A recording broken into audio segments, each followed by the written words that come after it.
الرحمن الرحیم۔ السلام علیکم۔ تراویح رمضان المبارک میں عشاء کی نماز کے بعد پڑھی جانے والی وہ عظیم نماز ہے جس میں اللہ تبارک و تعالیٰ کے نیک بندے قرآن کریم اول تا آخر پڑھتے اور سنتے ہیں۔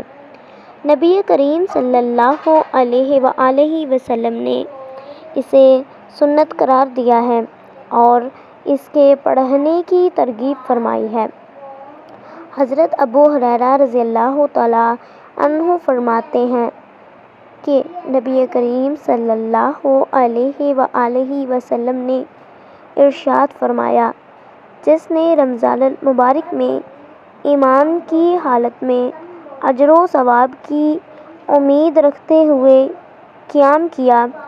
یعنی کہ تراویح پڑھی، اس کے پچھلے اور اگلے تمام گناہ معاف کر دیے جائیں گے۔ حضرت قتادہ کی ایک روایت میں ہے جس سے معلوم ہوتا ہے کہ پچھلے گناہوں کے ساتھ ساتھ اگلے گناہوں کی بھی معافی ہو سکتی ہے۔ محدث کبیر علامہ ابن حجر عسقلانی رحمۃ اللہ علیہ فرماتے ہیں، پچھلے گناہوں کی معافی تو واضح ہے، اگلے گناہوں کی معافی کا مطلب یہ ہے کہ اگر گناہ ہو جائیں تو اللہ تبارک و تعالیٰ کی جانب سے معاف کر دیا جائے گا، اور دوسرا مطلب یہ ہے کہ اللہ تبارک و تعالیٰ کبیرہ گناہوں سے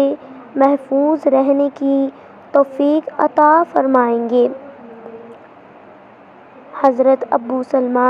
رضی اللہ تعالیٰ عنہ اپنے والد حضرت عبد الرحمن بن عوف رضی اللہ تعالیٰ عنہ سے نبی کریم صلی اللہ علیہ وآلہ وسلم کا یہ ارشاد نقل فرماتے ہیں، جس نے رمضان المبارک کے مہینے میں ایمان کی حالت میں اجر و ثواب کی نیت سے روزہ رکھا اور تراویح پڑھی، وہ اپنے گناہوں سے اس دن کی طرح نکل جاتا ہے جس دن اس کی ماں نے اسے جنم دیا تھا۔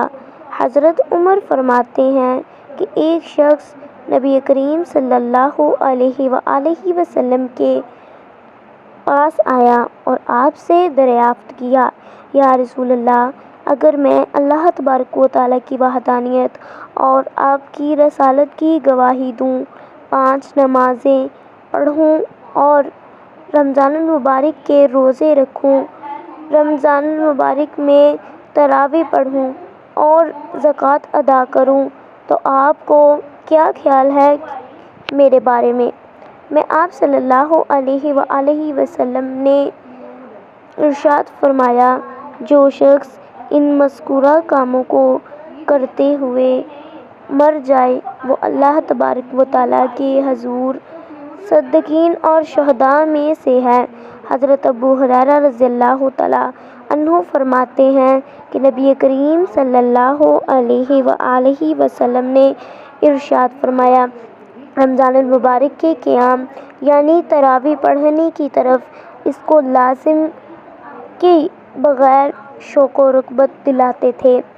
اس سے معلوم ہوا کہ تراویح اگرچہ فرض واجب نہیں، لیکن اس کا یہ مطلب نہیں کہ بلا وجہ اس سے لاپرواہی اختیار کی جائے، جیسا کہ بہت سے لوگ یہ کہہ کر تراویح چھوڑ دیتے ہیں کہ کوئی فرض و واجب نہیں ہے۔ نیز بعض کوتاہ فہم لوگ تو یہ کہتے ہوئے نظر انداز کرتے ہیں کہ تراویح نبی کریم صلی اللہ علیہ وآلہ وسلم کی سنت ہی نہیں ہے، یہ عمل بعد میں حضرت عمر رضی اللہ تعالیٰ عنہ نے جاری کیا تھا۔ استغفر اللہ! اول تو یہ کہنا ہی غلط ہے کہ یہ نبی کریم صلی اللہ علیہ وآلہ وسلم کی سنت ہی نہیں، کیونکہ خود حدیث میں صراحتاً مذکور ہے کہ آپ صلی اللہ علیہ وآلہ وسلم نے ارشاد فرمایا، اللہ تبارک و تعالیٰ نے اس مہینے کے روزے تم پر فرض کیے ہیں اور میں نے اس کے قیام یعنی کہ تراویح پڑھنے کو تمہارے لیے سنت قرار دیا ہے، اور نبی کریم صلی اللہ علیہ وآلہ وسلم کی سنت سچے امتیوں کے لیے قابل ترک نہیں بلکہ مشال راہ ہوتی ہے۔ ایک اور روایت میں ہے، حضرت ابو ہریرہ رضی اللہ تعالیٰ عنہ فرماتے ہیں کہ نبی کریم صلی اللہ علیہ وآلہ وسلم ایک دفعہ نکلے تو آپ نے دیکھا کہ کچھ لوگ مسجد کے ایک کنارے میں جماعت کے ساتھ حضرت ابی بن کعب رضی اللہ تعالیٰ عنہ کے پیچھے نماز پڑھ رہے ہیں۔ آپ صلی اللہ علیہ وآلہ وسلم نے ارشاد فرمایا، یہ لوگ کون ہیں؟ بتایا گیا، یہ لوگ وہ ہیں جن کو قرآن کریم کا کوئی حصہ یاد نہیں ہے، اس لیے حضرت ابی بن کعب رضی اللہ تعالیٰ عنہ نے نماز پڑھا رہے ہیں اور لوگ ان کی اقتداء میں نماز پڑھ رہے ہیں۔ آپ صلی اللہ علیہ وآلہ وسلم نے ارشاد فرمایا، ان لوگوں نے بالکل صحیح کیا، یا یہ فرمایا، ان لوگوں نے کتنا اچھا کام کیا ہے۔ پھر اگر یہ مان بھی لیا جائے کہ تراویح حضرت عمر رضی اللہ تعالیٰ عنہ کی سنت ہے، تو کیا حضرت عمر رضی اللہ تعالیٰ عنہ کی سنت نبی کریم صلی اللہ علیہ وآلہ وسلم کی سنت نہیں؟ کیا خلفائے راشدین کے طریقے کو نبی کریم صلی اللہ علیہ وآلہ وسلم نے واجب العمل قرار نہیں دیا؟ حدیث میں بڑی وضاحت اور صراحت کے ساتھ نبی کریم صلی اللہ علیہ وآلہ وسلم کا ارشاد مبارکہ موجود ہے، تم پر میری اور خلفائے راشدین کی سنت کو تھامنا لازم ہے جو کہ ہدایت یافتہ ہیں۔ ہاں، زیادہ سے زیادہ یہ کہا جا سکتا ہے کہ آپ صلی اللہ علیہ وآلہ وسلم نے تراویح پڑھی تو ہے لیکن اس پر مواظبت اور پابندی نہیں فرمائی تھی، لیکن اس کی وجہ بھی خود حدیث مبارکہ میں یہ ذکر کی گئی ہے کہ آپ صلی اللہ علیہ وآلہ وسلم نے اس لیے پابندی نہیں فرمائی کہ کہیں امت پر فرض نہ ہو جائے۔ چنانچہ صحیح ابن حبان کی روایت میں ہے کہ